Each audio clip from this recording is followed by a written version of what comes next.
Welcome to my YouTube channel Tulsi Institute of Science.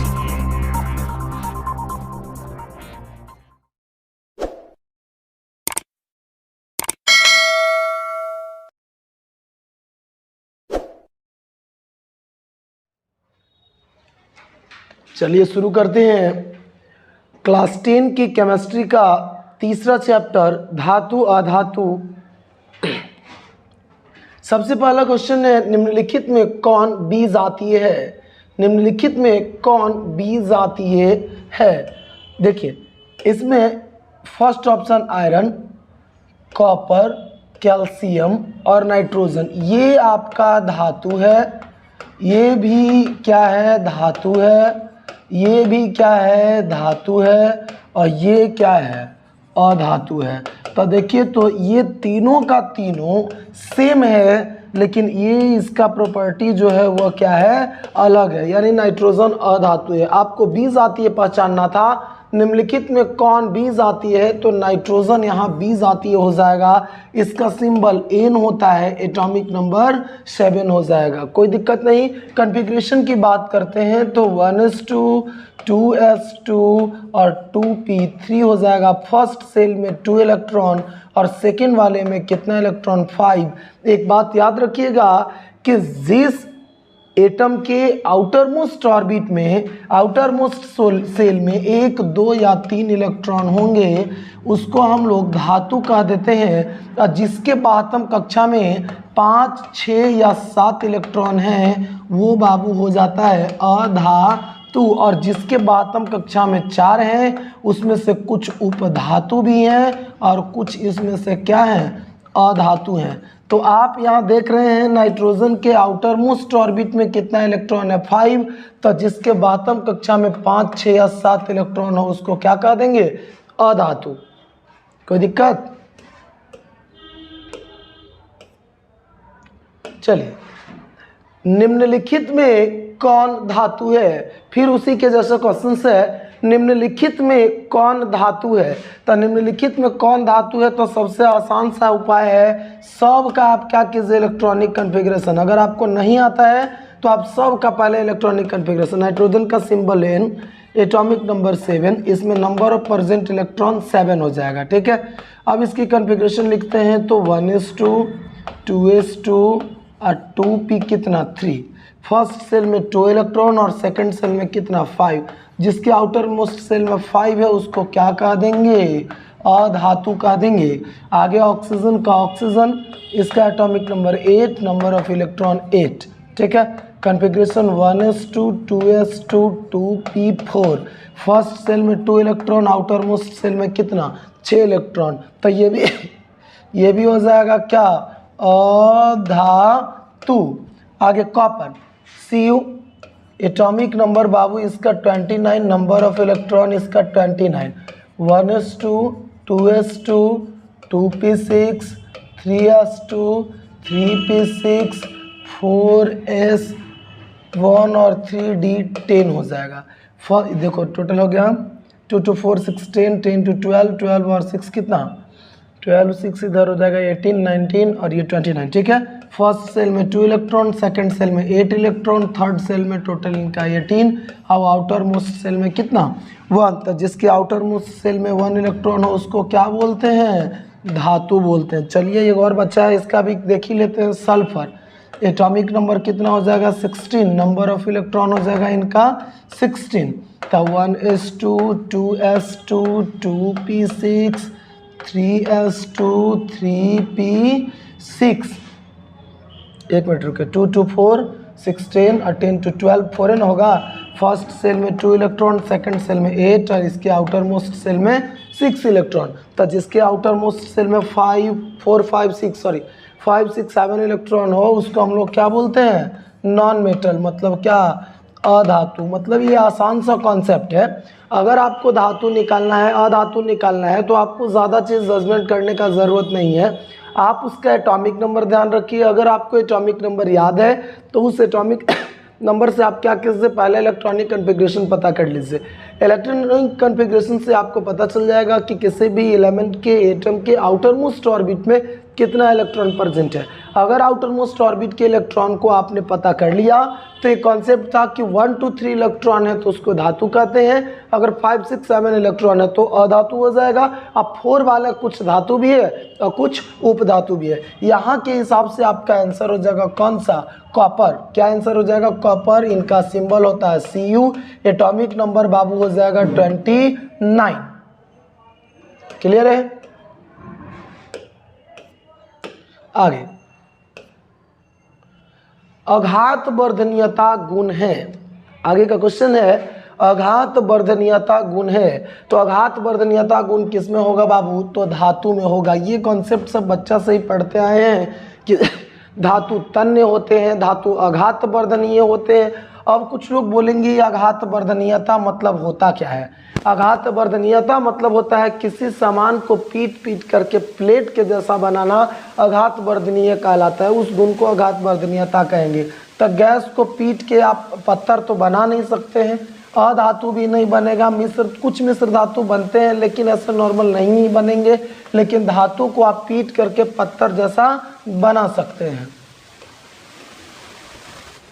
इनमें विद्युत और ऊष्मा के सुचालक पदार्थ कौन है। आपको ये बात का जानकारी होगा कि प्रायः धातुएं ऊष्मा और विद्युत के सुचालक होते हैं। प्रायः धातुएं ऊष्मा और विद्युत के क्या होते हैं, सुचालक। एक अधातु भी है वो भी ऊष्मा और विद्युत के सुचालक है, ग्रेफाइट। खैर इसमें विद्युत और ऊष्मा के सुचालक कौन है बाबू, तो धातु हो जाएगा। कौन हो जाएगा इसमें, धातु हो जाएगा। कौन होगा, धातु। कोई दिक्कत इसमें नहीं है।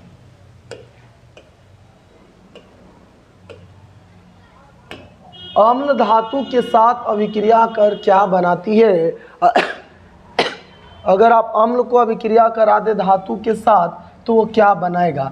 अगर आप अम्ल की अभिक्रिया कराते हैं धातु के साथ तो अम्ल अभिक्रिया करके धातु के साथ बाबू बनाएगा लवण। क्या बनाएगा, लवण।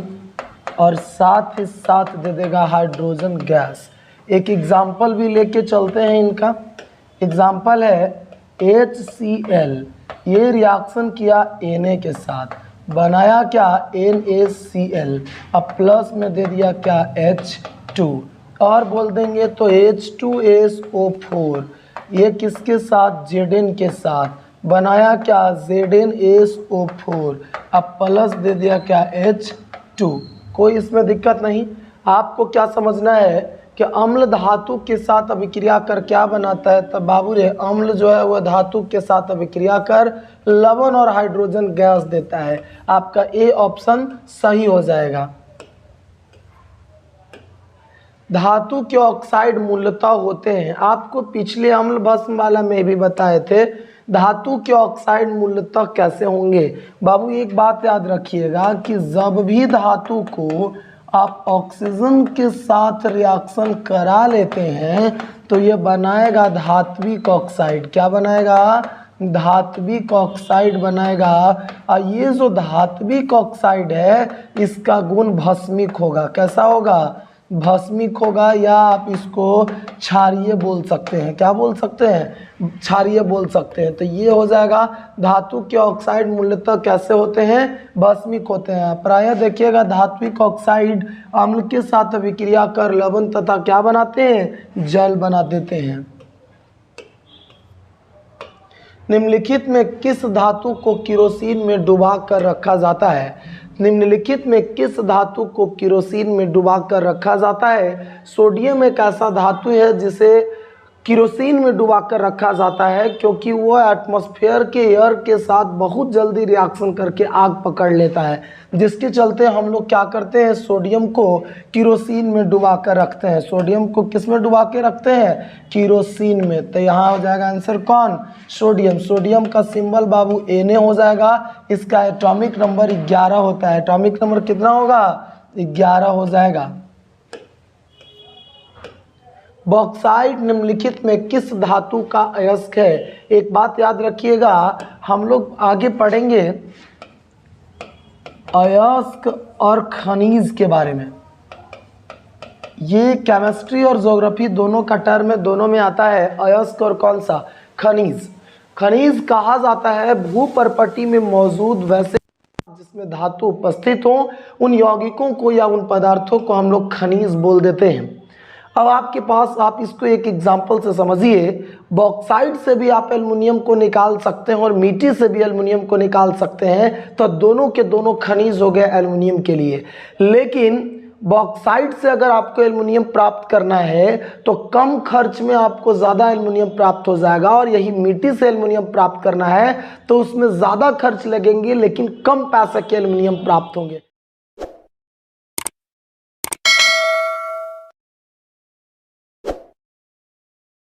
हमेशा बिहारी ये चाहता है कि हम खर्च कम करें, इनकम ज़्यादा हो, और कभी ऐसा नहीं चाहता कि ज़्यादा खर्च करें कम इनकम हो, कभी ऐसा नहीं चाहेगा। यहाँ तो लड़की को चॉकलेट खिला देगा तब सोच लेता है क्या क्या तक।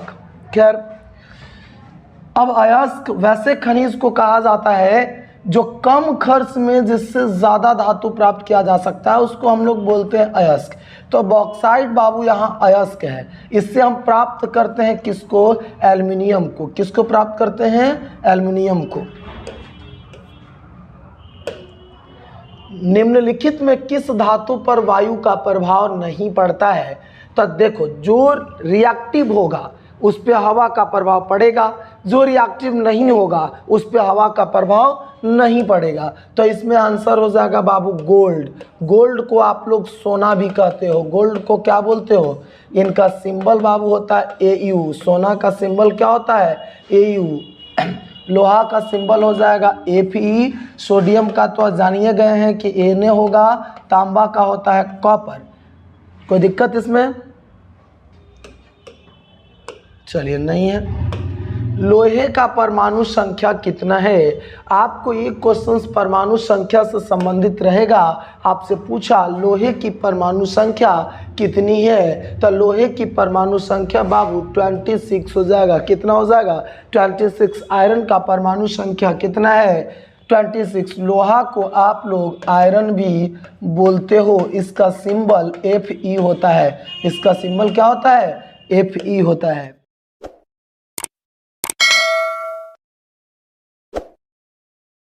निम्नलिखित में कौन अधिक अभिक्रियाशील है? इसमें जितना भी ऑप्शन दिया हुआ है, इस ऑप्शन के हिसाब से ज़्यादा अभिक्रियाशील अभी आपका कॉपर है। ज़्यादा अभिक्रियाशील आपका क्या है? कॉपर है। आप जब पढ़े थे तो उस समय आपको क्रियाशीलता श्रेणी पढ़ाई गई होगी। आप उस क्रियाशीलता श्रेणी को याद कर लीजिएगा, तो ये जो क्रियाशीलता वाला क्वेश्चन आ रहा है, आप इन सब को ईजिली बना ले सकते हैं। ठीक है।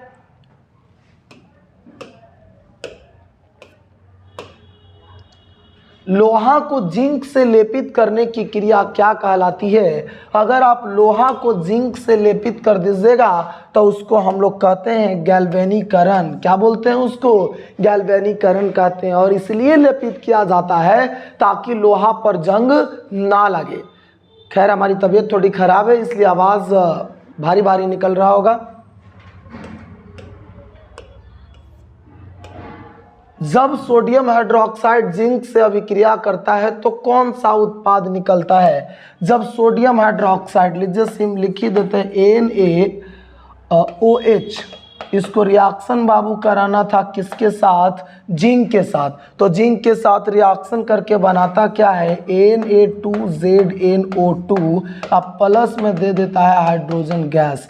एक बात सोचिए, यहाँ हमने कहा कि सोडियम हाइड्रोक्साइड जिंक के साथ रिएक्शन किया तो यह साल्ट और हाइड्रोजन गैस दिया। एगो बात सुनिए, प्रायः सभी धातुएं सभी भस्म के साथ अभिक्रिया नहीं करती।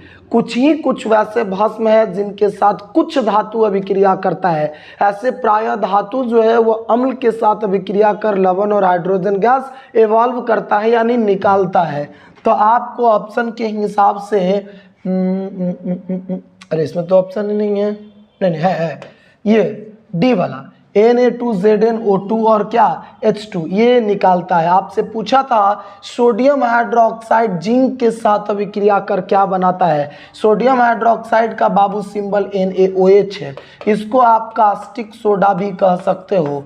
कास्टिक सोडा भी कह सकते हो, उसमें कोई समस्या नहीं है। जब उसको रिएक्शन कराएंगे जिंक के साथ तो यहाँ सोडियम जिंकेट का निर्माण कर देगा और हाइड्रोजन देगा। मेन फार्मूला याद रखिएगा।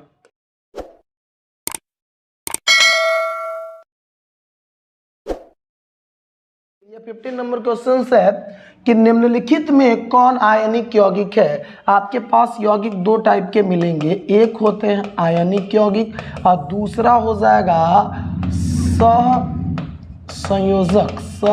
सहसंयोजक यौगिक। इसको अंग्रेजी में कोवैलेंट बोलते हैं और इसको आयनिक वाला को आयोनिक ही बोलते हैं।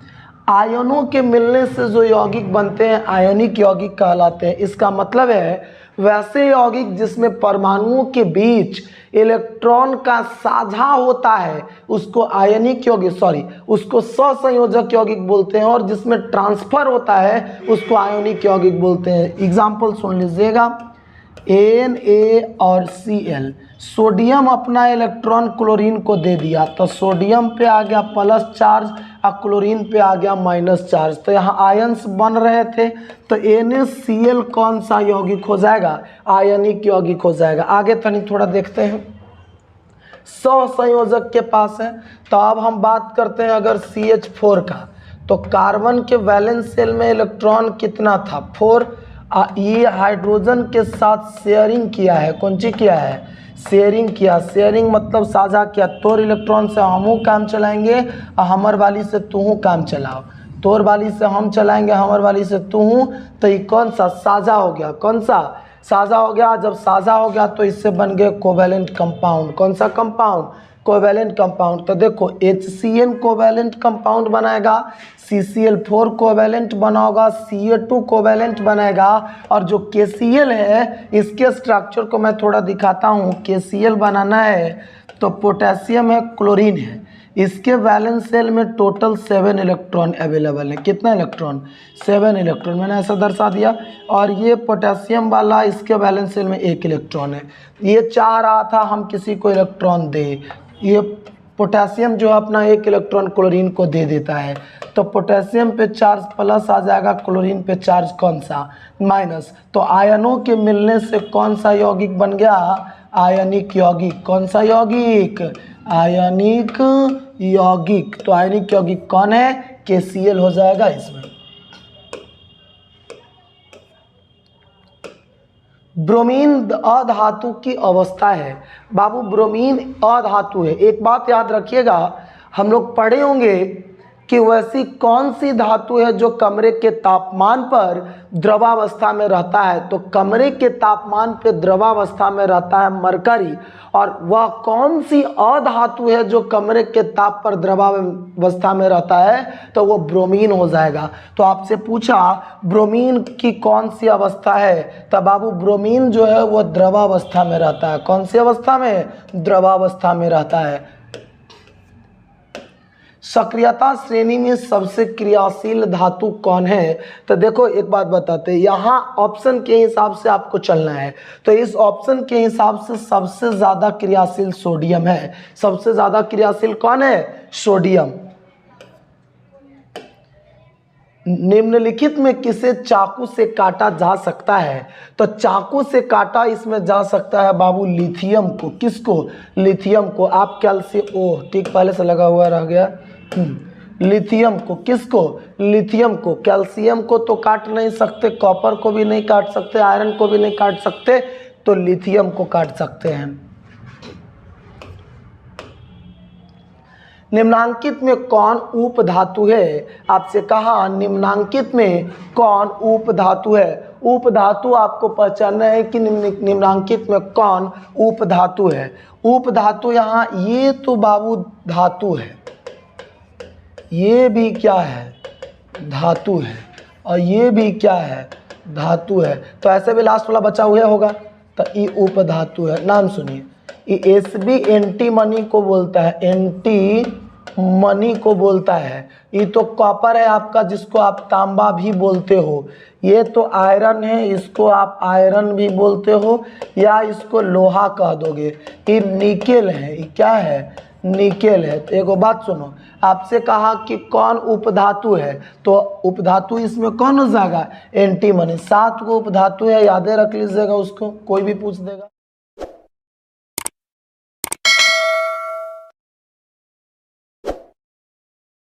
चलिए 20 नंबर देखते हैं। लोहे को संक्षारित होने से बचाने के लिए उसकी सतह पर किसका लेपन चढ़ाना लाभकारी है? तो यशद लेपन। कौन सा? यशद लेपन चढ़ाना लाभकारी है।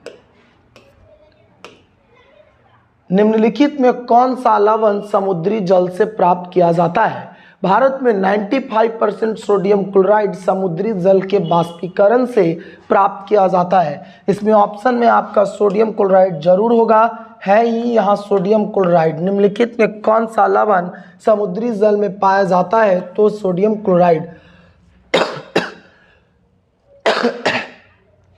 इसी के चलते तो समुद्र का जल खारा होता है, सोडियम क्लोराइड के चलते ही। निम्नलिखित में किस धातु का विस्थापन उसके लवण के विलयन में लोहा द्वारा होता है? एक बात सोचिए। अब एगो बात सुना जाए, आप पढ़े हैं कि कोई भी धातु अपने से कम क्रियाशील धातु के लवण से रिएक्शन कर कम क्रियाशील धातु को विस्थापित कर देगा। इसका मतलब है हम कराना चाह रहे हैं लोहा से विस्थापन, तो लोहा से अगर विस्थापन कराना चाहते हैं तो इसका मतलब ऑप्शन में कोई वैसा होना चाहिए जो लोहा से कम क्रियाशील है। तो ये नहीं होगा, ये नहीं होगा, ये नहीं होगा। ऑप्शन सी सही है इसका, तांबा। तांबा जो है लोहा से कम क्रियाशील है। तांबा लोहा से क्या है? कम क्रियाशील है। लोहा के यौगिक से अगर तांबा के यौगिक से जब अगर लोहा को रिएक्शन कराएंगे तो उस कंपाउंड से आयरन को रिमूव कर दिया जाएगा, विस्थापित करा दिया जाएगा लोहा के द्वारा। ऐसा इसलिए क्योंकि तांबा जो है वह कम क्रियाशील है। किससे? लोहा से। धातुएं अम्ल के साथ अभिक्रिया कर क्या बनाती है? धातुएं अम्ल के साथ अभिक्रिया कर क्या बनाती है? तो धातु के को बाबू अगर आप अम्ल के साथ अभिक्रिया करा दें तो ये बनाएगा लवण तथा दे देगा हाइड्रोजन गैस। तो लवण तथा हाइड्रोजन गैस कौन आंसर हो जाएगा? लवण तथा हाइड्रोजन गैस। Zn को रिएक्शन करा देते हैं HCl के साथ तो बनाएगा ZnCl2, अब प्लस में दे देगा H2। एक एग्जाम्पल भी आपने देख लिया। सोडियम में कौन सा आयन पाया जाता है? एक बात याद रखिएगा, प्राय धातु धन आयन होते हैं। प्राय धातु के पास ऐसा प्रॉपर्टी होता है कि वो अपना इलेक्ट्रॉन किसी और को दे दे, और अधातु के पास ऐसा प्रॉपर्टी होता है कि वो किसी से इलेक्ट्रॉन ले लेते। इलेक्ट्रॉन लेने वाला इलेक्ट्रोनेगेटिव यानी ऋण आयन हो जाएगा, और इलेक्ट्रॉन देने वाला इलेक्ट्रोपॉजिटिव यानी धन आयन हो जाएगा। तो इसमें हो जाएगा सोडियम कौन सा आयन पाया जाता है? तो सोडियम में बाबू आयन होगा कौन सा? धन आयन। तो नहीं देख लीजिए, सोडियम है, इनका एटॉमिक नंबर 11। तो देखो तो इसमें नंबर ऑफ इलेक्ट्रॉन 11% है और नंबर ऑफ प्रोटॉन भी पहले कितना था? 11। यानी इस ये नेगेटिव पार्टिकल्स होता है, पॉजिटिव पार्टिकल्स। तो इसके भीतर जितना प्लस वाला सामान है उतने माइनस वाला सामान है, तो जिसके चलते न्यूट्रल दिख रहा है।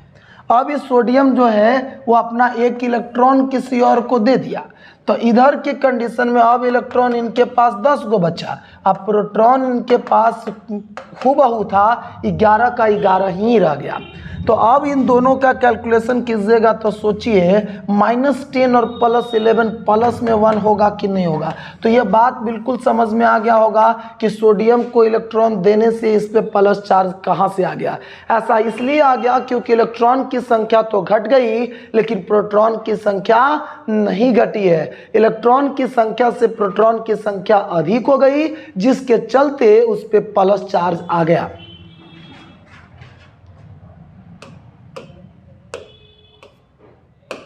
शुद्ध सोना कितने कैरेट का होता है? महिलाएं इनको बहुत अच्छा से जानती है। शुद्ध सोना बाबू 24 कैरेट का होता है। कितना कैरेट का? 24 कैरेट का। शुद्ध सोना कितने कैरेट का होगा? 24 कैरेट का हो जाएगा। कार्बोनेट अयस्क को सीमित वायु में अधिक ताप पर गर्म करने से यह ऑक्साइड में परिवर्तित हो जाता है। इस प्रक्रिया को हम क्या कहेंगे? ध्यान से सुनिएगा। क्या कहा?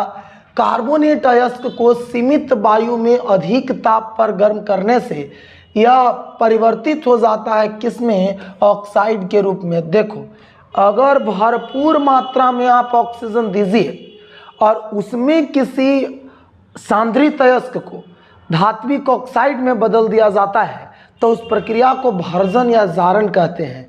और जिसमें सीमित मात्रा में या एकदम अनुपस्थिति में अभिक्रिया करा के और या गर्म करके, अभिक्रिया की जगह आप गर्म समझ सकते हैं, गर्म करके सांद्रित अयस्क से धात्विक ऑक्साइड प्राप्त किया जाए तो उस प्रक्रिया को हम निस्तापन कहते हैं। क्या बोलेंगे, निस्तापन। तो यह आंसर हो जाएगा आपका कौन सा, निस्तापन। अधात्विक परमाणुओं पर कौन सा आवेश होता है, तो अभी बोले धातु पर धनावेश, अधातु पे कौन सा, ऋण आवेश, क्योंकि अधातु के पास टेंडेंसी है कि वह किसी से इलेक्ट्रॉन लेंगे। अब इसको ऐसे समझिए, अभी आपको कहे कि जिसके आउटर मोस्ट शेल में 5, 6 और 7 इलेक्ट्रॉन है उसको बाबू हम कहते हैं अधातु। तो जब उसको अधातु कहते हैं, जिसके आउटर मोस्ट शेल में 5 इलेक्ट्रॉन होगा वो तो चाहेगा कि हमेशा हम 3 किसी से लें, ये चाहेगा हम 2 किसी से लें, ये चाहेगा 1 किसी से लें। तो लेने वाला जो है वो माइनस है और देने वाला क्या हो जाएगा, प्लस हो जाएगा, क्योंकि जब हम इलेक्ट्रॉन लेंगे तो इलेक्ट्रॉन की संख्या बढ़ जाएगी और जब इलेक्ट्रॉन की संख्या बढ़ जाएगी तब हम कहेंगे कि वो क्या है, इलेक्ट्रोनेगेटिव है। नेक्स्ट क्वेश्चन, अधातुओं के ऑक्साइड की प्रकृति कैसी होती है, याद रखिएगा धातु के ऑक्साइड की प्रकृति क्षारीय है तो अधातु के ऑक्साइड की प्रकृति अम्लीय होती है। कैसी होती है, अम्लीय होती है। कोई दिक्कत,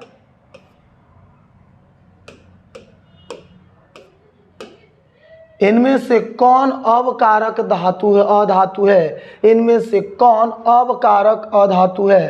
अवकारक उसी को कहते हैं जो किसी दूसरे को अवकृत कर दे, क्या कर दे, अवकृत कर दे। तो यहाँ के हिसाब से हाइड्रोजन हो जाएगा, कौन हो जाएगा, हाइड्रोजन हो जाएगा अवकारक, क्योंकि वह किसी के साथ रिएक्शन करेगा तो उसको अवकृत कर देगा। जैसे ऑक्सीजन के साथ चलो इसको रिएक्शन कराते हैं, बनाया क्या, H2O। ऑक्सीजन से के पास अगर चलिएगा तो हाइड्रोजन के मिल जाने के वजह से इस ऑक्सीजन का अवकरण हो गया, अवकरण बोल रहे हैं, अवकारक नहीं, अवकरण। हम बोले थे वैसे पदार्थ या वैसे परमाणु जो किसी दूसरे परमाणु को अवकृत करते हैं उसको अवकारक हम कह सकते हैं।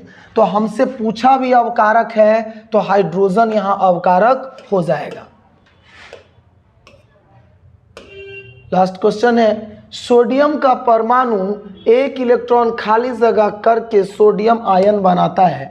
यहाँ का कॉन्सेप्ट है आयन, हम कहेंगे किसको, देखो अंग्रेजी में कहते हैं any charge particle is called ions. Any charge particle is called ions, मतलब आवेशित कण आयन कहलाते हैं। आवेशित कण क्या कहलाते हैं, आयन। तो सोडियम के पास पहले नंबर ऑफ इलेक्ट्रॉन भी 11 था और नंबर ऑफ प्रोटॉन भी 11 था, तो इस पर कोई चार्ज नहीं था, ये उदासीन था। ये कैसा था, उदासीन। लेकिन जब ये इलेक्ट्रॉन किसी को दे दिया, 1 इलेक्ट्रॉन किसी को दे दिया, तो अब नंबर ऑफ इलेक्ट्रॉन इनके पास 10 हो गए और नंबर ऑफ प्रोटॉन जो है वो 11 रह गए। तो अब ये बन जाएगा Na क्या, प्लस। क्या बन जाएगा, Na प्लस। सुनिए, सोडियम आयन में कब बदला, इलेक्ट्रॉन त्याग कर। कैसे बदला, इलेक्ट्रॉन को त्याग कर। तो इसमें आंसर हो जाएगा कौन सा, त्याग। कोई दिक्कत, चलिए आज का वीडियो इतना ही। चलिए जल्दी मिलते हैं इसके सेकेंड पार्ट के साथ, तब तक के लिए